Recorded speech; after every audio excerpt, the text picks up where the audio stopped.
slavery, watch the movie Roots. Watch the movie Django Unchained. All right? Although he busted out of there, which that's a fairy tale movie, but it still showed, bits and pieces of how slavery, took place. Watch the movie Mandingo. Watch the movie Roots. Watch the movie Drums. And these are all movies based upon the black man and the black woman's slavery and how we couldn't get out of this slavery until this devil, the federal government, made us 14th Amendment slaves. Go ahead. Jackie Robinson, that movie. Yeah, exactly. The Jackie Robinson movie, which, I went and seen it and everything, and basically that shit, man, it pisses you off because it shows you about these crackers, like the elder said. It showed you where Jake was at. Basically, even after so-called slavery was abolished or whatever, they made you civil. They give you civil rights. They showed you that still you couldn't go into the same bathrooms, this, that, and the third. And then they show you how these niggas, man, which I don't know what the hell is wrong with them niggas. Them niggas was just taking that shit, man. But those are the type of movies they show you, just like what the scriptures say, what the Lord said about the curses that was going to come upon us, man. All right, and they still on us to this day. Yeah, well, they got even nigga taskmasters, because I got one. Yeah, fucking KB, that nigga. Boy, he acts the role, boy. He could have played Steven in that movie, man. I mean, he acts the role, boy. There was something the other day with that brother. That was Steven. Yeah. That. Talking to the brother, yeah, man, we all know this guy. I got a job. Yeah, that's a real nigga, man. I try to wake his ass up, too. I try to wake that big caboose looking motherfucker up, man. Verse back in Deuteronomy 28:37. And thou now you just heard us curse for the ones that's. Hey, you know what?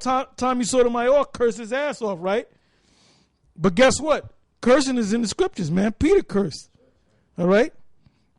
Go ahead. Deuteronomy 28, verse 37. And thou shalt become an astonishment, a proverb and a byword among all nations. Verse 37. And thou shalt become an astonishment, a proverb and a byword among all nations, whither the Lord shall lead thee.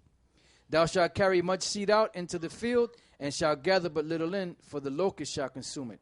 Thou shalt plant vineyards and dress them, but shalt neither drink of the wine nor gather the grapes, for the worm shall eat them. Yeah, that's what those curses came during the time of Titus, the general that became Caesar, the son of Vespasian. Go back into that history and look up that word Vespasian.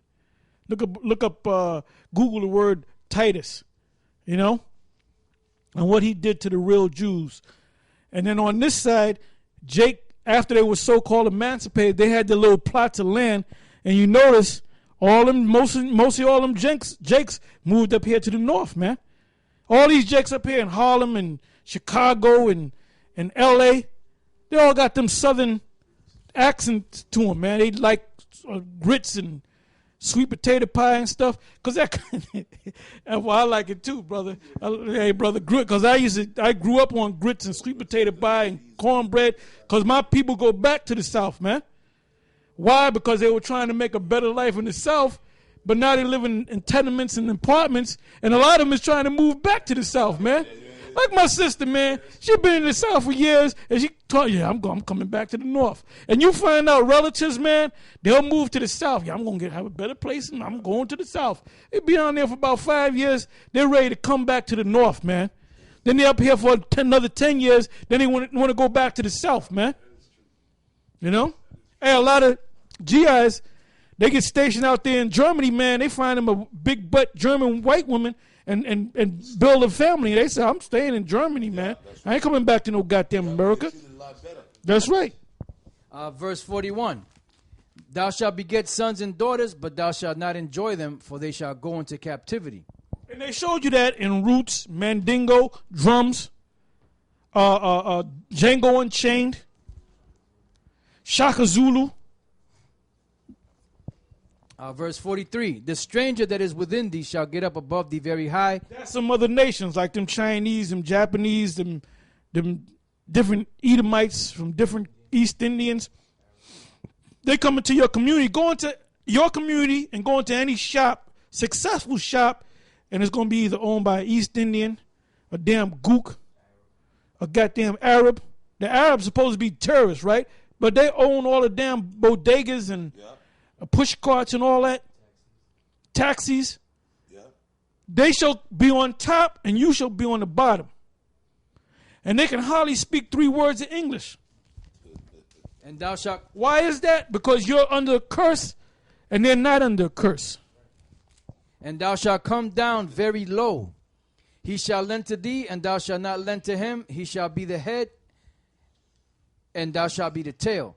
Moreover, all these curses shall come upon thee, and shall pursue thee, and overtake thee, till thou be destroyed, because thou hearkenest not unto the voice of the Lord thy power, to keep his commandments and his statutes which he commanded thee. Yeah, because the people of Israel, you ain't got no business being a homosexual or lesbian, man. I went into this favorite fish spot that we go to. Man, I went there last night.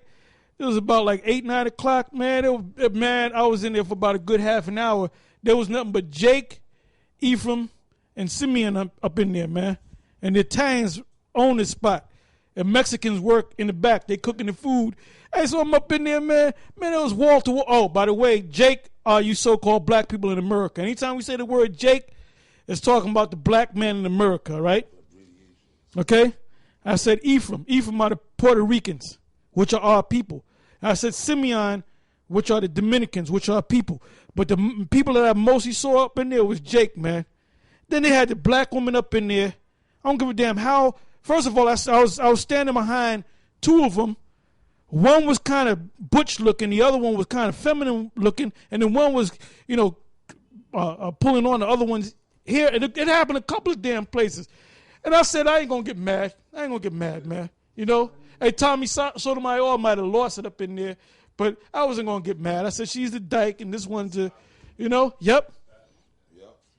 And then I'm looking over here and then this other Ephraimite bitch that acts like the black woman, Puerto Rican, she's coming up rubbing on the other bitch's ass. I'm like, what? But you know what? I was cool as a cucumber, man. I said, I'm here to get my food and to get the hell out of here as quick as possible, Hey, but you seen this one line open and all these nigga women, they were just jumping in front of the line and shit. I mean, they ain't jumping in front of me because I would have lost it, man. I said, look, where you fucking going, bitch? There was another line, and I'm observing how this black woman just jumped in front of the line, man. And I'm shaking my head. But I didn't get mad because I was thinking about Tommy Sotomayor. Because he gets mad at the black woman because he doesn't understand that that's part of the curses. Why they do what they do? And ultimately, when the kingdom comes, they're gonna be as different from night to day, man. First of all, they're gonna get their beauty back. Number 2, they ain't gonna weave shops and wig shops are gonna be gone because they're gonna get their hair back. The reason why they gotta get weaves and wigs and hair pieces is because they lost their hair in the battle of Little Bighorn. No, they lost their hair but they got scalped by the Most High. The Most High took that hair from them. And the reason why they put them weaves and them wigs and them hair extensions on them, because a woman doesn't feel like a woman unless she has long hair. Give me